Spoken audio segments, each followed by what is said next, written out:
स्वागत जीवन के नवल वर्ष, आओ नूतन निर्माण लिए। स्वागत जीवन के नवल वर्ष, आओ नूतन निर्माण लिए। इस महाजागरण के युग में जागृत जीवन अभिमान लिए, जागृत जीवन अभिमान लिए। मुर्दा शरीर में नए प्राण, मुर्दा शरीर में नए प्राण, प्राणों में नव अरमान लिए। स्वागत स्वागत मेरे आगत, स्वागत स्वागत मेरे आगत। तुम आओ स्वर्ण विहान लिए, तुम आओ स्वर्ण विहान लिए। जीवन में नूतन क्रांति, जीवन में नूतन क्रांति, क्रांति में नए नए बलिदान लिए।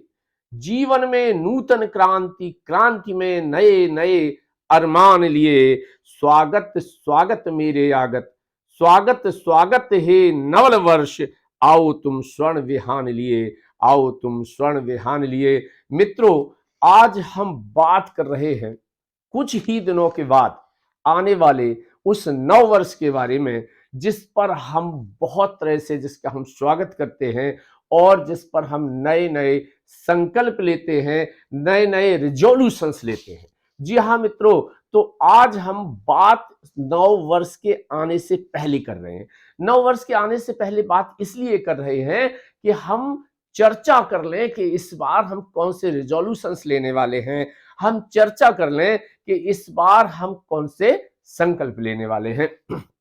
जी हाँ मित्रों, क्योंकि संकल्प हर वर्ष लिए जाते हैं, रिजोल्यूशंस हर वर्ष लिए जाते हैं मित्रों, लेकिन हमें क्या रिजोल्यूशंस लेने हैं, उन रिजोल्यूशंस पर हमें कैसे चलना है और उन संकल्पों को, उन रिजोल्यूशंस को हमें कैसे पूरा करना है, ये एक बड़ी बात है, एक बड़ा मुद्दा है और इस पर खुलकर चर्चा होनी चाहिए, इस पर खुलकर विचार विमर्श होना चाहिए।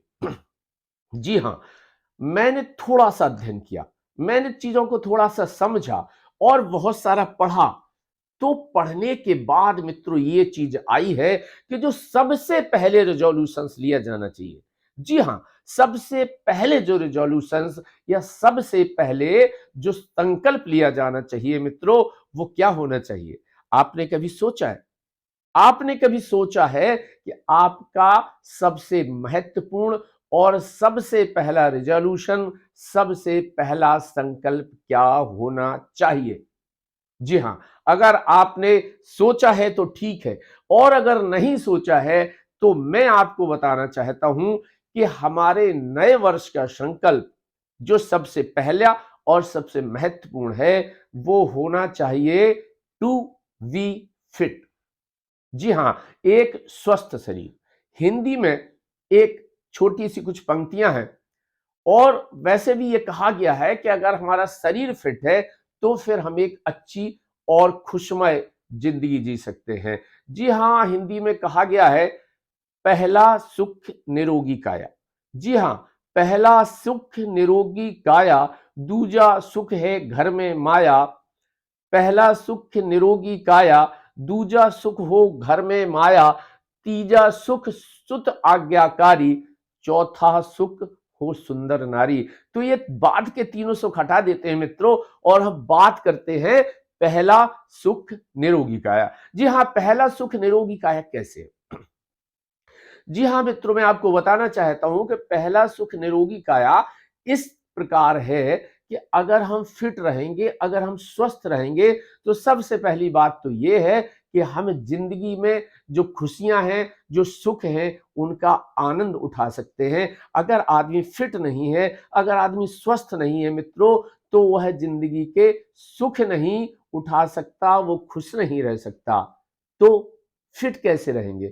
जी हाँ, एक बहुत बड़ी बात है। मुझे शायद कहना चाहिए या मुझे नहीं कहना चाहिए, लेकिन बात यह है कि हमारे यहाँ या all over the world, India में तो फिर भी कम है, 50% लोग पूर्ण रूप से स्वस्थ नहीं है।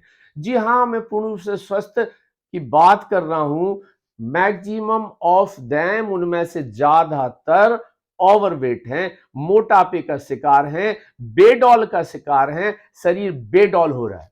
जी हाँ, तो अगर आपका शरीर बेडौल हो रहा है तो सबसे पहले दुख की बात तो यह है कि आप में कॉन्फिडेंस की कमी हो जाती है और आप दुनिया में उतने सकारात्मकता से, उतने कॉन्फिडेंस से मित्रों के बीच में, सभाओं में नहीं जा पाते जितना कॉन्फिडेंस आपके अंदर होना चाहिए। तो सबसे पहला कारण यही है कि आपको पूरी तरह से फिट होना चाहिए, जिससे आपके अंदर कॉन्फिडेंस पैदा हो और आप अपने अंदर के कॉन्फिडेंस के साथ हर जगह जा सकें। जी हाँ मित्रों, तो फिट रहने के लिए बहुत बड़ा काम नहीं है।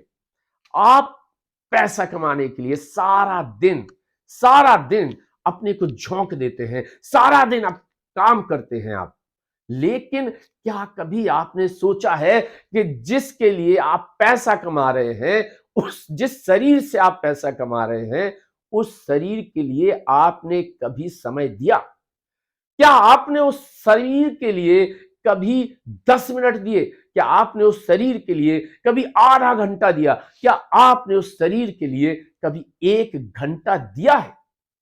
आपको सोचना होगा, आपको विचार करना होगा कि जिस शरीर से आप 24 घंटे में से 15, 16, 17, 18 घंटे काम लेते हैं, उस शरीर को फिट रखने के लिए आप बिल्कुल भी समय नहीं देते।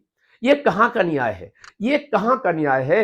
अगर आप उस शरीर को फिट रखने के लिए समय नहीं देंगे तो आपका शरीर बेडौल हो जाएगा, आप मोटे हो जाएंगे या आप अत्यधिक कमजोर हो जाएंगे और तब आपका शरीर लंबे समय तक आपका साथ नहीं दे पाएगा। और ऐसी स्थिति में आप जो पैसा कमा रहे हैं, उस पैसे का कभी लाभ नहीं उठा पाएंगे, उस पैसे का कभी उपभोग नहीं कर पाएंगे मित्रों। तो पहली चीज, आप अपने शरीर को फिट रखिए मित्रों। फिट रखना बहुत आसान है। पहला संकल्प लीजिए कि हम अपने शरीर को फिट रखेंगे, पूरी तरह से स्वस्थ रखेंगे शरीर को, और शरीर में एक भी बीमारी को जन्म नहीं लेने देंगे। It's simple. आप सुनिश्चित कीजिए कि आपको अपने शरीर को समय देना है। 1 घंटा, 24 घंटे में से 1 घंटा आपको अपने शरीर को देना है। क्या बोला? You are too busy. आप बहुत ज्यादा व्यस्त हैं, अपने शरीर को समय नहीं दे सकते। तो क्या चाहते हैं आप? कि आप बीमार हो जाएं, आपका शरीर बेडौल हो जाए, आप मोटे हो जाएं, आप भद्दे हो जाएं? क्या आप ये चाहते हैं?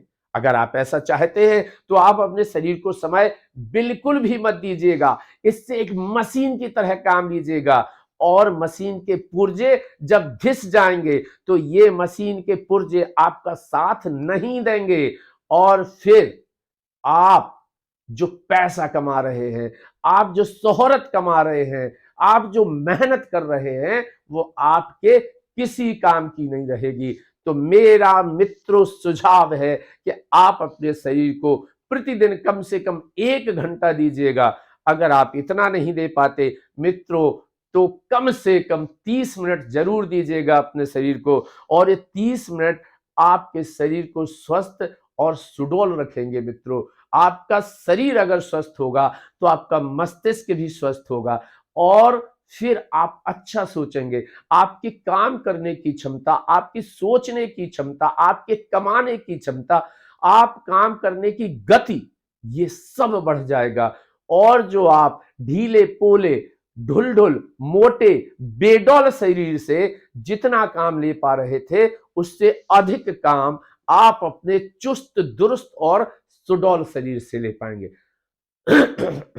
सॉरी। तो आपको करना क्या है कि आप फिट रहे, आपका शरीर स्वस्थ रहे, आप मस्त रहे। जी हाँ मित्रों, आपको 1 घंटा देना है। अब ये 1 घंटे करना क्या है आपको? जी हाँ मित्रों, आप सुबह कोशिश करिए early to rise early to bed. Early to rise early to bed, ये हमेशा कहा गया कि ये वाइज काम है।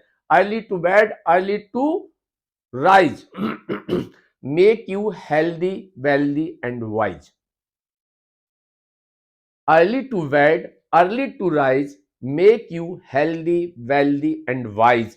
तो आप जल्दी सोइए, जल्दी उठिए, और ये सब आपको हेल्दी बनाएगा, वेल्दी बनाएगा और आपको बुद्धिमान बनाएगा। अब अगर आप सुबह जल्दी उठना शुरू कर देते हैं तो 1 घंटा दीजिएगा एक्सरसाइज के लिए। एक्सरसाइज में जहां तक मैं मानता हूं सबसे अच्छी एक्सरसाइज है पैदल चलना, तेज चलना। पहले 10 मिनट धीरे धीरे चलना, फिर धीरे धीरे तेज अपनी स्पीड को बढ़ाना। मित्रों, अगर आप आधा घंटे भी तेजी से चलते हैं तो मैं आपको मानता हूं, आपको बता सकता हूं कि आधा घंटे में आप 3 से 4 किलोमीटर पैदल चल लेंगे। अगर 4 किलोमीटर आपने पर डे पैदल चल लिया, वैसे तो वैज्ञानिक और फिटनेस एक्सपर्ट्स कहते हैं कि हमें पर डे कम से कम 10,000 कदम चलना चाहिए।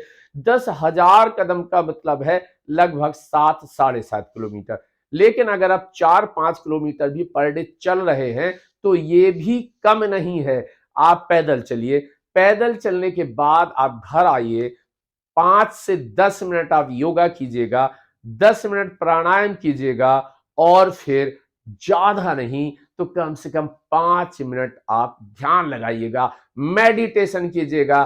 तो ये आधा से 1 घंटा जो आप अपने शरीर को दे रहे हैं, ये आप पूंजी निवेश कर रहे हैं। एक्चुअली आप पूंजी निवेश कर रहे हैं अपने शरीर के लिए। ये शरीर आपका लंबा चलेगा, तेज चलेगा, अच्छा चलेगा और आपको सुफल देगा, अच्छे परिणाम देगा। जी हाँ मित्रों, अब बात केवल एक्सरसाइज की नहीं है, बात है हमारे खाने पीने की भी। आह बात करूंगा खाने पीने की तो आजकल जो खान पान चल रहा है, अल्लम गल्लम और ठूस ठूस के पेट भरने वाली बात चल रही है मित्रों, तो मैं उसके बारे में आपको सीधा सीधा और सपाट कहने जा रहा हूं कि मित्रों, ये जंक फूड, ये सड़ा हुआ खाना, ये गंदा खाना खाना बंद कर दीजिएगा। क्योंकि ये आपके शरीर में जा जाके आपकी आंतों में चारों तरफ चिपक रहा है और आपको बेडौल कर रहा है, आपको मोटा कर रहा है, आपको भद्दा कर रहा है, आपको कुरूप कर रहा है। ये आपकी आंतों में सड़ा हुआ खाना आपको आपको बीमार कर रहा है, आपको अस्वस्थ कर रहा है। पिज्जा, बर्गर और जाने क्या क्या, ऐसे ही बहुत सारे फास्ट फूड और जंक फूड। आप समझते हैं जंक का क्या मतलब होता है? जंक का मतलब ही कचरा होता है, इसीलिए इसे जंक फूड कहा जाता है मित्रों। तो मेरा आपसे निवेदन है कि आप इस जंक फूड को खाना बंद कर दीजिएगा। अगर आप फिट रहना चाहते हैं, अगर आप स्वस्थ रहना चाहते हैं, so exercise and stop eating junk food. जी हाँ मित्रों, आप जंक फूड खाना बंद कर दीजिए। जी हाँ, जी हाँ मित्रों, मैं आपको यह भी बताना चाहता हूं कि बात केवल शरीर के किसी एक अंग की नहीं है। हमें अपने शरीर को पूरे समग्र रूप से स्वस्थ रखना पड़ेगा। अगर हम बात ऊपर से करें तो बालों से लेके और हमारे नाखूनों तक, इसे कहते हैं नाखूनों से लेके बालों तक, मतलब नख से सिख तक। नख मतलब नाखून और सिख मतलब शिखा तक हमें अपने को स्वस्थ रखना होगा, फिट रखना होगा और हर एक अंग का उसी प्रकार ध्यान रखना होगा जिस प्रकार की हम बलिष्ठ भुजाएं बनाना चाहते हैं, जिस प्रकार की हम चौड़ी छाती बनाना चाहते हैं, उसी प्रकार हमें ध्यान देना होगा कि हमारे बाल धीरे धीरे झड़ तो नहीं रहे, हमारी आंखें धीरे धीरे कमजोर तो नहीं हो रही हैं।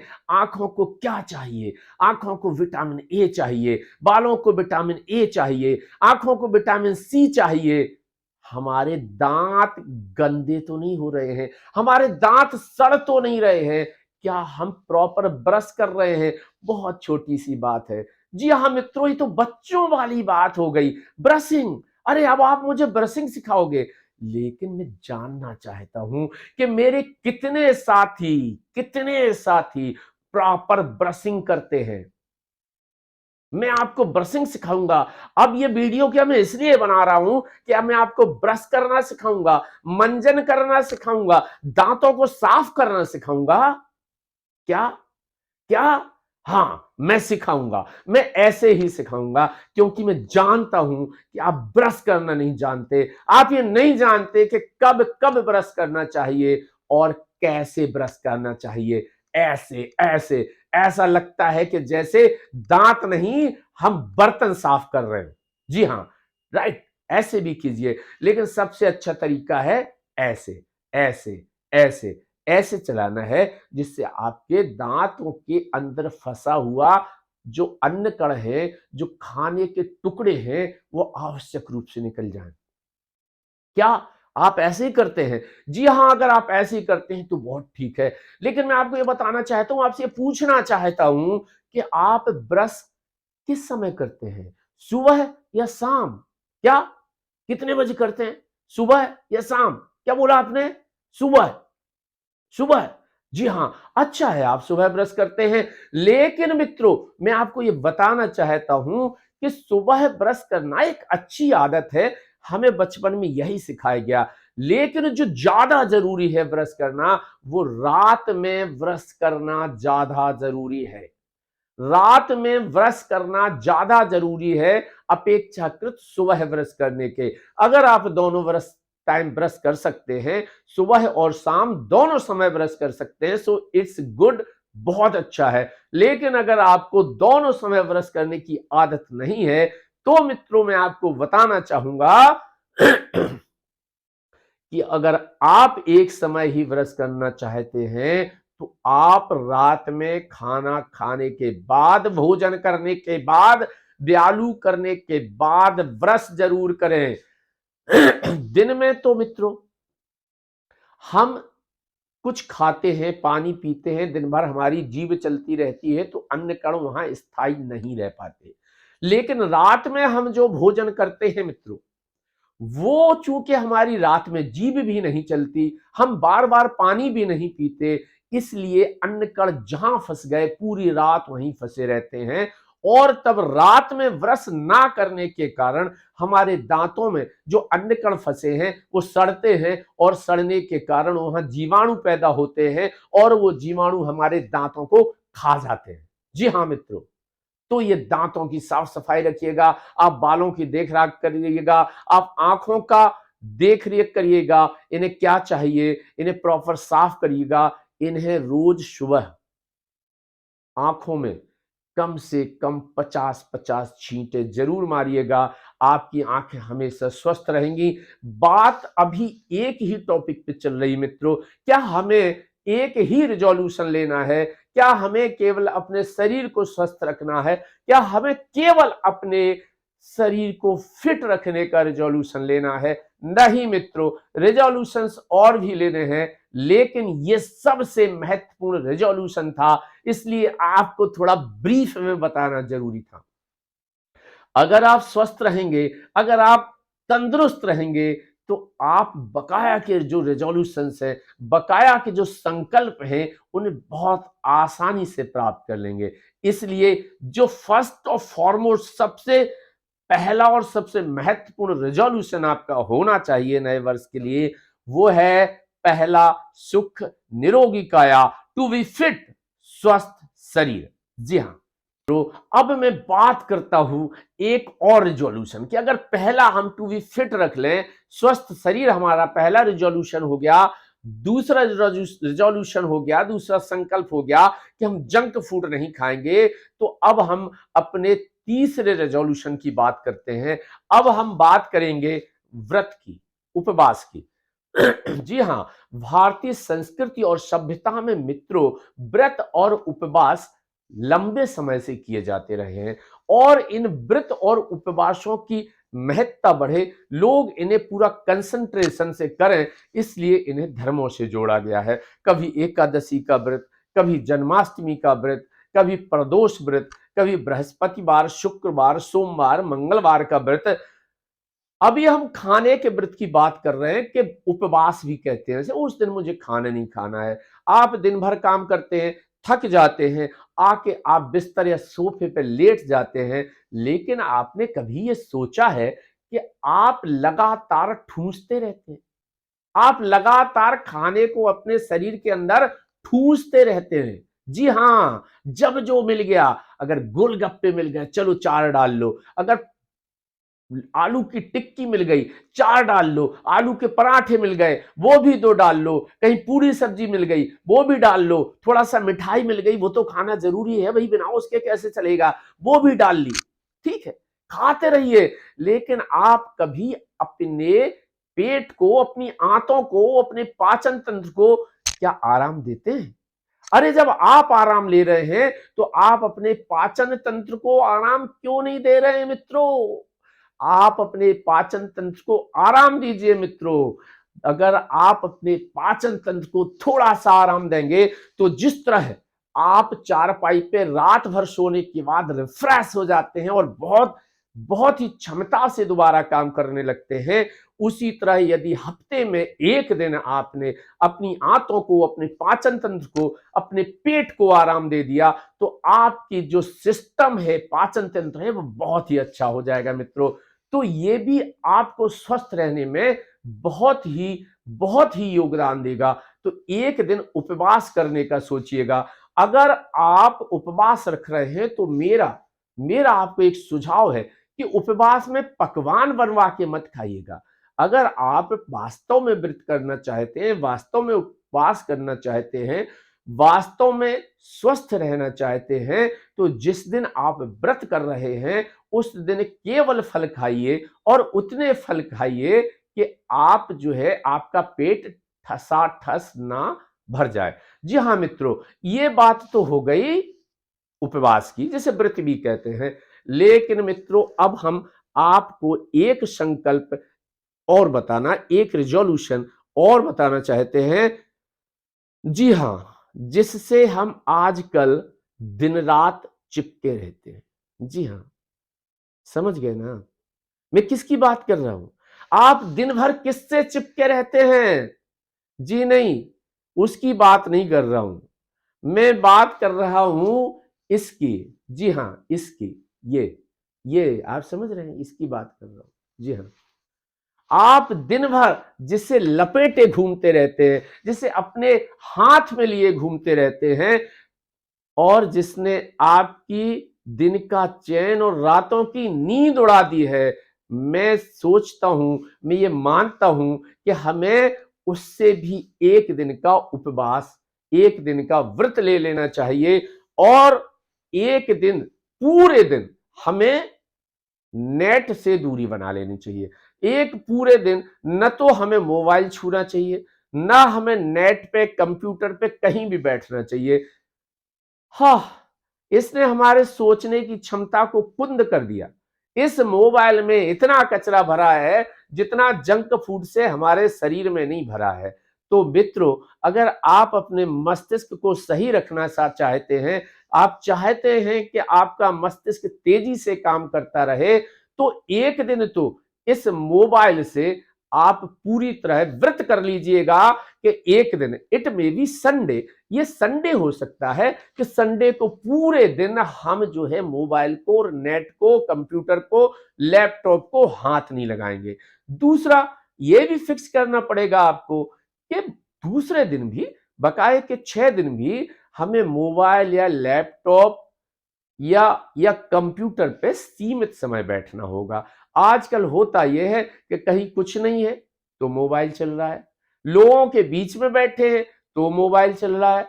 आपका आपको पता नहीं है आपको समाज में क्या बात करना है। इस मोबाइल ने आपके सारे संबंध तोड़ दिए हैं, इस मोबाइल ने आपके सारे रिश्ते तोड़ दिए हैं, इस मोबाइल ने आपने की सोचने की आपकी क्षमता खत्म कर दी है। आपके बच्चों के दिमाग को कुंद बना रहा है ये। तो आपका चौथा संकल्प ये होना चाहिए कि आप दिन में मोबाइल को इतने घंटे से ज्यादा यूज नहीं करेंगे। आप दिन में नेट का इतने घंटे से ज्यादा यूज नहीं करेंगे। आप आप सप्ताह में कम से कम एक दिवस व्रत रखेंगे और उस दिन कंप्यूटर को, लैपटॉप को और मोबाइल को हाथ नहीं लगाएंगे। ये आपका चौथा संकल्प, चौथा संकल्प। जी हां, जी हां मित्रों, अब मैं आपको इसी मोबाइल से संबंधित एक और बात बताना चाहता हूं। इस पे भी आप थोड़ा गौर फरमाएंगे तो आपके सामाजिक संबंध, आपके मित्रों से संबंध, आपके रिश्तेदारों से संबंध और आपके अपने ऑफिस वालों से संबंध थोड़ा मधुर हो जाएंगे। लोग आपके नजदीक आएंगे, दिल से दिलों का जुड़ाव होगा। और अभी जो मोबाइल से आपके मित्र दोस्त रिश्तेदारों से जो खोखले संबंध हैं वो थोड़ा सजीव संबंधों में कन्वर्ट हो जाएंगे, वो सजीव संबंधों में तब्दील हो जाएंगे। आप सभी लोगों ने देखा है कि दिवाली आई, दिवाली पे मेरे मोबाइल पे 2500 मैसेज। वाह, कितने सारे मित्र हैं हमारे, कितने सारे मित्र। वाह, मैं कितना धनी हूं कि मेरे पास 2500 मैसेज आ रहे हैं दिवाली पर, 3000 मैसेज आ रहे हैं इंडिपेंडेंट डे पर, 3500 मैसेज आ रहे हैं रिपब्लिक डे पर, होली पर 4000 मैसेज आ रहे हैं। लेकिन ये सारे मैसेज खोखले। इनमें से कितने मैसेजेस आप पढ़ते हैं, कितने मैसेजेस आप देख पाते हैं, बताइए। आप खुद इसकी समीक्षा कीजिए कि आपको आने वाले टेक्स्ट मैसेज में से आप कितने मैसेज पढ़ते हैं और उनमें से कितने लोगों के साथ आपके संबंध सजीव हैं, आपकी सामाजिकता उनके साथ कितनी है। जी हां, 0% सामाजिकता है। आपको अगर तराजू पर आपके संबंधों को तोला जाएगा तो वो 0 के बराबर निकलेंगे। तो मैसेज करना कम कीजिए। मैं मैसेज करना खत्म करने की बात नहीं कर रहा हूं, लेकिन मैसेज करना कम कीजिए और फोन पर बात करने की प्रवृत्ति बढ़ाइए। अगर आपका कोई निकट का मित्र है, अगर आपका कोई रिश्तेदार है, अगर आपका कोई पहचान वाला है, अगर आपका कोई पड़ोसी है, अगर आपके परिवार वाले हैं, तो आप मैसेज की जगह, टेक्स्ट मैसेज की जगह उन्हें फोन लगाइए। जब आपकी आवाज की आवृत्ति आपके मित्र की कानों में पड़ेगी तो उसका दिल खिल उठेगा मित्रों, उसकी बाँछें खिल उठेंगी, उसके हृदय में थोड़े से कंपन होने लगेंगे पॉजिटिव कि वाओ, मेरे मित्र ने मुझे कॉल करके याद किया। अन्यथा ये डेड मैसेज होते हैं, इनके अंदर सजीवता नहीं होती, ये निर्जीव मैसेज होते हैं और निर्जीव मैसेज कभी सजीव संबंध नहीं बना सकते मित्रों। तो आज के लिए मित्रों, नए साल के हम जो कह रहे हैं कि आप संकल्प लीजिए, वो यही आपको 4 या 5 संकल्प हैं वो बताए हैं। अभी बहुत सारे संकल्प बताए जाने शेष हैं और ये भी बताया जाना है कि अगर आप संकल्प ले तो लेंगे, लेकिन इन संकल्पों को पूरा कैसे करेंगे, इस पर हम अगले वीडियो में चर्चा करेंगे कि हम और क्या संकल्प ले सकते हैं और उन संकल्पों को पूरा कैसे करेंगे, उन रिजोल्यूशंस पे खरे कैसे उतरेंगे। इसके लिए आप नए वीडियो की प्रतीक्षा कीजिएगा और तब तक विचार कीजिएगा, मंथन कीजिएगा कि अभी हमारे द्वारा जो रिजोल्यूशंस, जो संकल्प बताए हैं, वो आपके पैमाने पर कहां तक खरे उतरते हैं। सो फिर से एक बार सुन लीजिएगा, लिख लीजिएगा। अगले वीडियो में मैं आपसे पूछूंगा जरूर कि आपने कौन से संकल्प लिए हैं या इनके अलावा आपके कौन से संकल्प हैं जो आप लेना चाहते हैं। चर्चा करेंगे अगले वीडियो में। तब तक के लिए नमस्ते, धन्यवाद।